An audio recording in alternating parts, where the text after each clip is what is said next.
জীবনটা আসলে একটা অদ্ভুত খাতা, যেখানে সব পাতার হিসেব মেলার চেয়ে কিছু পাতা খালি থাকাই হয়তো বেশি সুন্দর। একটা খুব চেনা কথা আছে না, থাক না কিছু অপূর্ণতা, সবকিছু পেয়ে গেলে আফসোস করব কি নিয়ে।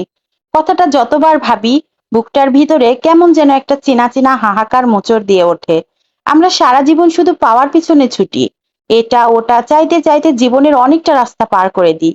কিন্তু কখনো কি একটু দাঁড়িয়ে ভেবে দেখেছি, যদি সত্যিই আমরা মনের মতো করে সবকিছু পেয়ে যেতাম, তবে কি আর চাওয়ার কোনো আনন্দ থাকতো? সব পেয়ে গেলে তো রাতের আকাশের দিকে তাকিয়ে ওই চাঁদটাকে ছোঁয়ার ব্যাকুলতাটাই হারিয়ে যেত। মনের কোণে লুকিয়ে থাকা একটা চাপা দীর্ঘশ্বাস আর অপেক্ষার প্রহর, এদেরও তো নিজস্ব একটা মায়াবী সৌন্দর্য আছে। কিছু গল্প না হয় অধরাই থাক, সব গল্পের পরিণতি পেলে তো উপন্যাসের শেষ পাতাটা পড়ার আগ্রহটাই মরে যাবে। আসলে এই যে আমাদের বুকের ভিতর কোথাও একটা চিনচিনে ব্যথা থাকে, একটা না পাওয়ার শূন্যতা থাকে, এটাই আমাদের মানুষ হিসেবে বাঁচিয়ে রাখে। শেখায় কিভাবে একটা ছোট প্রাপ্তিতেও মনের মতন করে হাসা যায়। দিন শেষে নিখুঁত হওয়ার চেয়ে একটুখানি খামতি থাকা অনেক ভালো।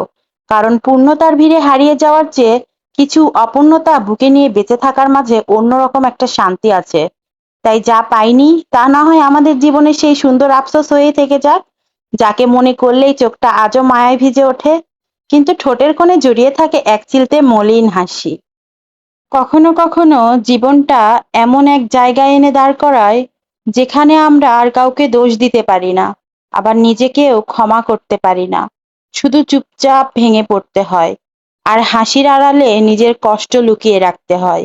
সবচেয়ে বেশি কষ্ট লাগে তখন, যখন আপনি কাউকে পুরো হৃদয় দিয়ে ভালোবাসেন, বিশ্বাস করেন, নিজের থেকেও বেশি গুরুত্ব দেন, আর সেই মানুষটাই একদিন এমন ভাবে দূরে সরে যায়, যেন আপনি কখনো আর তার জীবনের কোনো অংশই ছিলেন না। তখন প্রশ্ন থাকে না কেন এমন হলো, শুধু একটা নীরব শূন্যতা থাকে, যেটা ধীরে ধীরে ভেতর থেকে সবকিছু শেষ করে দেয়। মানুষ ভাবে আমি ঠিক আছি, আমি হাসছি মানে আমি ভালো আছি, কিন্তু কেউ জানে না প্রতিটা হাসির পিছনে কতটা ভাঙা মানুষ লুকিয়ে থাকে। রাতে যখন সবাই ঘুমায়, তখন কিছু মানুষ শুধু চোখ বন্ধ করে কাঁদে না, তারা নিজেদের ভেতরেই হারিয়ে যায়। সবাই বলে সময় সব ঠিক করে দেয়, কিন্তু কেউ বলে না কিছু ক্ষত কখনো ঠিক হয় না, শুধু অভ্যাস হয়ে যায় ব্যথার সাথে বেঁচে থাকার। যে মানুষটা একসময় সবার সাথে কথা না বলে থাকতে পারতো না, সেই একসময় চুপ থাকতে শিখে যায়, কারণ সে বুঝে যায় তার কথা শোনার মতো কেউ আর নেই। সবচেয়ে কষ্টের বিষয় হলো, আপনি যতই ভেঙে পড়েন না কেন, পৃথিবী থেমে থাকবে না, সবাই নিজের মতো এগিয়ে যাবে।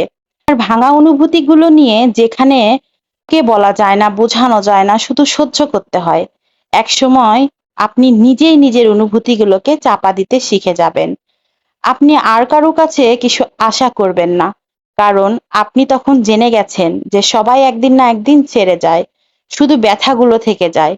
তবুও কোথাও একটা ছোট্ট অংশ এখনো বেঁচে থাকে,